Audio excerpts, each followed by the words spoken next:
மடியில் கனம் பயங்கரமாக இருக்கிறவன் பயந்து நடுங்குவான். இதுக்கு எதிராக பயங்கரமாக இது பண்ணுவான், ஜெபம் பண்ணுவான், மக்கள் எல்லாம் ஒன்று திரட்டுவான். ஸ்டாலின் காலில் போய் விழுவான், நாளைக்கு விஜய் காலிலையும் போய் விழுவாங்க. என்ன நடக்கும்போது இன்னைக்கு இயேசுக்காக சாக போகிறான், அவ்வளோதானே, பயப்படாதங்க அப்படின்னா. இப்படி சொல்கிறவர் பணத்தையும் சொத்தையும் பிடுங்க போகிறாங்கன்னா ஏன் என்ன பிரதர், இயேசுக்காக பணத்தையும் சொத்தையும் பிடுங்க போகிறாங்க அவ்வளோதானே அப்படின்னு கேஷுவலாக போக வேண்டியது தானே? போக மாட்டார். ஏன்? ஆண்டவர் நம்மளை ரத்த சாட்சியாக குறிச்சிட்டாருன்னா அதை மாற்ற முடியாது. ஆண்டவர் ரத்த சாட்சியாக குறிச்சிட்டாருன்னா மாற்ற முடியாது. ஆண்டவர் உங்கள் சொத்துக்களை பிடுங்கணும்னு நினச்சிட்டாருன்னா அதை மட்டும் மாற்ற முடியுமா? மத்திய அரசின் நயவஞ்சகமான சதி திட்டத்தால் கிறிஸ்தவர்களுக்கும் சிறுபான்மை மக்களுக்கும் அநேக உபதிரவங்கள் நாளுக்கு நாள் அதிகரித்துக் கொண்டிருக்கிறது. நீங்கள் ஃபாரின் ஃபண்ட்ஸை எதுக்காக யூஸ் பண்ணணும்னு வாங்குறீங்களோ அதுக்காக மட்டும்தான் யூஸ் பண்ணணும்னு சொல்லி ஒரு சட்டத்தை கொண்டு வந்தா கிறிஸ்தவர்களுக்கு உபத்திரவத்தை கொண்டு வருதா? என்ன நினச்சிட்டு இருக்கீங்க நீங்கள்? பணம்னா பணமும் வாயை பிளக்கும் அப்படின்னு நம்ம தமிழ்நாட்டில் சொல்லி கேள்விப்பட்டிருப்போம். ஆனால் உண்மையிலே பணம் வாயை பிளக்குமோ இல்லையோ, நம்ம அண்ணன் வாயை பிளப்பாருன்றது தான் இந்த வீடியோவில் பார்த்து தெரிஞ்சுக்க போகிறோம். நான் ஆல்ரெடி தெரிஞ்சுக்கிட்டேன். நீங்கள் இந்த வீடியோ பார்த்துட்டு உண்மையா இல்லையான்னு நியாயமான முறையில் கமெண்ட் பண்ணுங்கள். வாங்க வீடியோ போய் பார்க்கலாம்.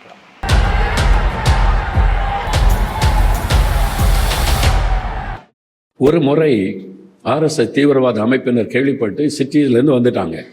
ஒரு ஜீப்பை நிறைய வந்து பயங்கர ஆயுதம் நான் கொடுத்து போகிறேன். ஆயிரக்கணக்கான மக்கள் அந்த வயல்வெளியில் உட்காந்துருக்குறாங்க, ஷேமியானா போட்டிருக்கிறாங்க.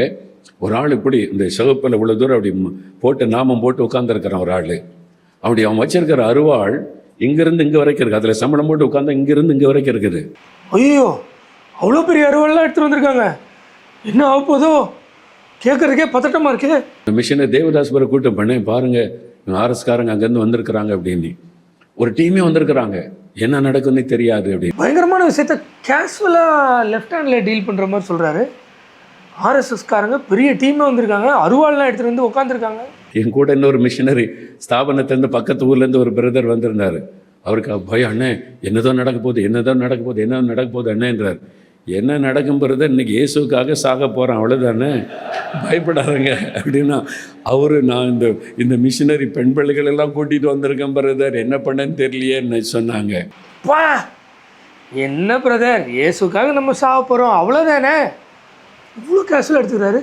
இதில் அவர் போர்ட்ரே பண்ணது பார்த்தீங்களா, மிஷினரியாக வந்திருக்காரு, அவரே பயந்துக்கிட்டு இருக்காரு. நான் அப்படியே லெஃப்ட் ஹேண்டில் டீல் பண்ணேன் அப்படின்னு எப்படி அழகாக மக்கள்கிட்ட சொல்கிறாரு இல்லையா? கொல்ல வந்தாலே ஈஸியாக ஹேண்டில் பண்ணுறாரு.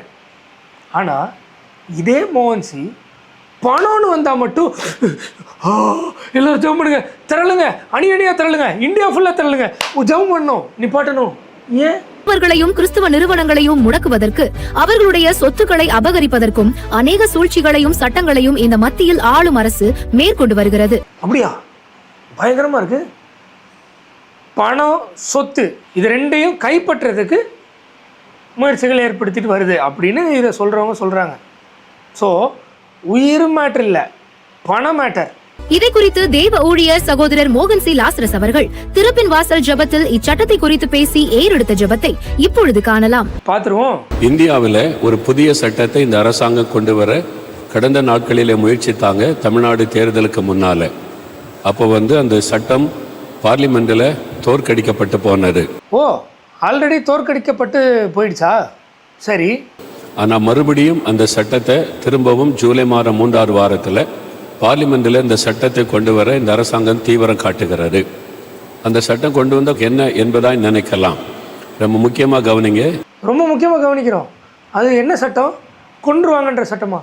ஆனால் சாவுக்கே அண்ணன் பயப்பட மாட்டார். என்ன பிரதர், இயேசுக்காக மறிக்க போகிறோம் அவ்வளோதானே அப்படின்னு ஜாலியாக இருப்பார். அதை விட்ட சாவுக்கு மேலே பயங்கரமாக என்னவா இருக்கும்? பணம்னா பணமும் வாய்ப்பழக்கம் இல்லையா? இவர் வாய்ப்பழப்பார். சட்டமே பணத்தை பற்றி தான். அமெண்ட்மெண்ட் பில்லுன்னு அதை கொண்டு வர்றாங்க. அது என்னென்னா, கிறிஸ்தவ சபைகள், கிறிஸ்தவ ஸ்தாபனங்கள், மிஷினரி ஊழியங்கள் இதெல்லாம் குறிவைத்து இவர்களை முடக்குவதற்கு இந்த சட்டம் கொண்டு வரப்படுகிறது. வெளியே சொல்லுவது ஒன்று, உள்ளே நடப்பது வேறு ஒன்று. என்ன வெளியே பணம்னு சொல்லிட்டு உள்ளே கொன்றுவாங்களா? கொன்ற மாதிரி இருந்தால் கூட நீங்கள் தான் பயப்பட மாட்டீங்களா? என்ன பிரதர், இயேசுக்காக மறிக்க போகிறோம் அவ்வளோதானே கேஷுவலாக ஹேண்டில் பண்ணுவீங்களே. இப்போ இங்கே பதறீங்க, மக்களெல்லாம் ஒன்று திரட்டுறீங்க, எல்லாரும் ஜெபிக்கணுன்றீங்க. ஏன்?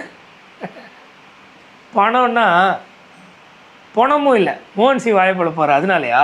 அதாவது வெளிநாட்டிலிருந்து பணம் வாங்கி ஏதாவது ஒரு நிறுவனம் ஒரு சின்ன காரியம் செய்திருந்தா கூட அதை காரணமாக வைத்து அந்த சபையினுடைய அந்த ஊழியத்தினுடைய முழு சொத்துக்களையும் முடக்கி அபகரித்து கொள்ளுவது.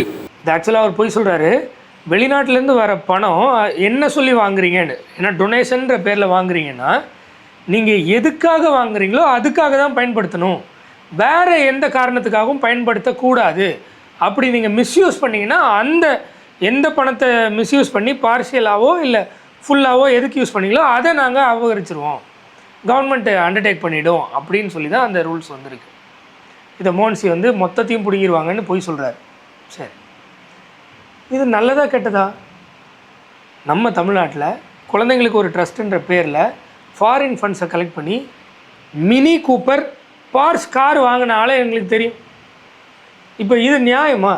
வெளிநாட்டில் யாரோ கஷ்டப்பட்டு சம்பாதிச்ச பணம் தானே, யாரோ போய் மரத்துலேருந்து பணத்தை பறிச்சுட்டு வந்து இருக்கிற ஆட்கள் இல்லைல்ல. ஒருவேளை மிகப்பெரிய கோடீஸ்வரம் உட்காந்த இடத்துல காலாட்டியே சம்பாதிச்சாலும் அந்த பொசிஷன் வர்றதுக்கு அவனோ அவங்க அப்பாவோ அவங்க தாத்தாவோ யாரோ பாடுபட்டிருப்பாங்கல்ல, அந்த பணம் தானே. நீங்கள் மிஷன் வேலை செய்கிறதுக்கு ஓகே, பார்ஸ் காரும் மினி கூப்பரும் வாங்கி சொகுசாக வாழ்கிறதுக்கா? அப்போ அப்படி மிஸ்யூஸ் பண்ணால் இன்னும் அதை கூட கவர்மெண்ட் இப்போ வரைக்கும் பிடுங்கலை. ஒரு சட்டம் கொண்டு வராங்க, மிஸ்யூஸ் பண்ணால் பிடுங்க போகிறோன்னு. அது தப்பா? என்னை பொறுத்த வரைக்கும் தப்பு இல்லை. என்ன நடக்கும்போது இன்னைக்கு இயேசுக்காக சாக போகிறோம், அவ்வளோதானே, பயப்படாதங்க அப்படின்னா. இப்படி சொல்கிறவர் பணத்தையும் சொத்தையும் பிடுங்க போகிறாங்கன்னா ஏன்? இயேசு என்ன பிரதர், இயேசுக்காக பணத்தையும் சொத்தையும் பிடுங்க போகிறாங்க அவ்வளோதானே அப்படின்னு கேஷுவலாக போக வேண்டியது தானே? போக மாட்டார். ஏன்? இதுதான் அவருடைய திட்டம். அதன்படி பார்த்தால் நிறைய ஸ்கூல்கள், கல்லூரிகள் நம்ம இந்திய மக்கள் கொடுத்த பணம், சில வெளிநாட்டு பணத்தை வச்சு கட்டடங்கள் கட்டிலாம் இருக்கிறாங்க. ஆனால் இந்த ஒரு காரணத்தை வைத்து சொல்லி நம்முடைய கிறிஸ்தவ ஸ்தாபனங்களின் சொத்துக்களை அபகரிப்பது. ஓகே, ஒரு காரணத்தை சொல்லி கிறிஸ்தவர்கள் சொத்துக்களை அபகரிக்கிறது பரவாயில்ல. ஆண்டவரே சொல்கிறார், உன்னுடைய அங்கேயே ஒருத்தன் பலவந்தம் பண்ணி எடுத்தா உன்னுடைய மேலங்கேயும் கொடுத்துரு அப்படின்றார். கரெக்டு தானே? ஒருவன் உனக்கு எதிராக வழக்காடி உன் அங்கேயே எடுத்துக்கொண்டா மேலங்கேயும் சேர்த்து கொடு. அப்போது மடியில் கனம் இல்லாதவன் பயம் இல்லாமல் இருப்பான், மடியில் கனம் பயங்கரமாக இருக்கிறவன் பயந்து நடுங்குவான், இதுக்கு எதிராக பயங்கரமாக இது பண்ணுவான், ஜெபம் பண்ணுவான், மக்களெல்லாம் ஒன்று திரட்டுவான், ஸ்டாலின் காலில் போய் விழுவான். நடந்தது தானே? நாளைக்கு விஜய் கால்லையும் போய் விழுவாங்க. ஏன்? மடி ஃபுல்லாக கனம். ஒருவேளை மடியில் கனம் இல்லைன்னா கூட, அதாவது இவங்க நேர்மையாக எல்லாம் செஞ்சுருந்தா கூட, ஆண்டவர் சொல்லியிருக்காரு, ஒருத்தன் உனக்கு எதிராக வழக்காடி உன்னை அங்கேயே கேட்டால் மேலங்கேயும் சேர்த்து கொடுன்னு. அப்போ என்ன, சொத்து தானே, போட்டுன்னு விடணும். அதானே நியாயம்? இப்போ உடனே நீ இதை செஞ்சுட்டியோடா, அதை பண்ணிட்டியா? சத்தியம் அதை தானே சொல்லுது. நான் செய்யலைன்றதுக்காக அது சத்தியம் இல்லை, பொய்ன்னு ஆகிடுமா? இப்போது உயிர் போனால் போயிட்டு பிரதர், அந்த பாக்கியம்னு சொல்கிற இவர் பணத்துக்கு ஏன் இப்படி பதறணும்? இதான் கேள்வி. எப்போ ஊழியத்துக்கு வந்தீங்களோ பிரசங்கம் பண்ணுறதுக்கு மட்டும் இல்லை, மறிக்கிறதுக்கு ஆயத்தமாக தானே வந்திருக்கிறோம். தைரியமாக இருங்க. ஆண்டவருக்கு சித்தமானால் தான் மறிக்க முடியும். ரத்த சாட்சியாக மறிக்கிறது எவ்வளோ பெரிய பாக்கியம். ஆண்டவருக்கு சித்தமானால் தான் மறிக்க முடியும். சரி, ஆண்டவருக்கு சித்தமானால் தானே பிடுங்க முடியும் சொத்துக்களை. ஆண்டவருக்காக சொத்துக்களை இழப்பது எவ்வளோ பெரிய பாக்கியம். ஏன் இங்கே ஒரு ஸ்டாண்டு, இங்கே இன்னொரு ஸ்டாண்டு? உயிர்னு வந்தால் நீங்கள் பெருமையாக பேசி, தற்பெருமையாக பேசி, பக்கத்தில் இருக்கிறவன் மிஷினரி பயப்படுறான் அவனை மட்டம் தட்டி உங்களை பெருமையாக பேச முடியும். பணம் சொத்துன்னு வந்தால் ஏன் பதறி ஓடணும்? ஏன்னா பணம்னா பணம் வாயை பழக்குதோ இல்லையோ, நம்ம என்ன நல்லா பொழப்பார். சபைகளை முடக்குவது, ஊழியங்களை முடக்குவது, இதுதான் பின்னணியில் இருக்கிற திட்டம். இந்த சட்டம் வந்துவிட்டால் நீங்கள் எந்த நீதிமன்றத்துக்கும் போய் பேச முடியாது. அந்த மாதிரி அந்த சட்டத்தை கொண்டு வந்து எல்லா கிறிஸ்தவ ஸ்தாபனங்களை முடக்கும்படி செய்யத்தான் திட்டமிட்டு இருக்கிறாங்க. அதனால இது ரொம்ப முக்கியமான நாள், நம்ம ஜெபிக்கணும்னு சொல்லி. ஆமாம், நம்ம ஜெபிக்கணும். இதுக்காக பிளான் பண்ணி எல்லாரையும் ஜெபிக்க வைக்கணும். இன்ஃப்ளூயன்ஸ் யூஸ் பண்ணி யார் யாரெல்லாம் இது பண்ண முடியும் பண்ணணும். எந்த ஆட்சி காலெல்லாம் விழுந்தால் இந்த ஆட்சிக்கு எதிராக ஏதாவது பண்ணுவாங்க, அதெல்லாம் பண்ணணும், எல்லாம் பண்ணணும். ஏன் இதை பாக்கியம்னு ஏன் எண்ணக்கூடாது? ஏன்னா பணம்னா பணம் இல்லை, நம்ம அண்ணன் நல்லா பொழப்பார் வாயை. அவருக்கு சித்தம் இல்லாட்டா நமக்கு இந்த பாக்கியம் கிடைக்காது. உம்பாட்டில் இருங்க நீ. சாவுன்னா இப்படி, அவருடைய சித்தம் இல்லைன்னா நடக்காது. அப்போ இது மட்டும் அவருடைய சித்தம் இல்லாமல் நடந்துருமா? நடந்ததுன்னா அவருடைய சித்தம் தானே, அப்படியே விட்டு போக வேண்டியது தானே. ஏன் ஜெபம் பண்ணணும்? ஏன் அதுக்கு எதிராக இவ்வளோ போராடணும்? ஏன்? அப்போ அங்கேயும் அப்படி பேசியிருக்கணும்ல. அங்கே மட்டும் ஒன்று இங்கே ஒன்றுனா அது வாய் பேச்சு, சும்மா வாய் சவடால், மக்கள்கிட்ட தான் பெரிய ஆள்னு காட்டிக்கிறதுக்கு. இது அப்படி இல்லை, பணம், பயம்.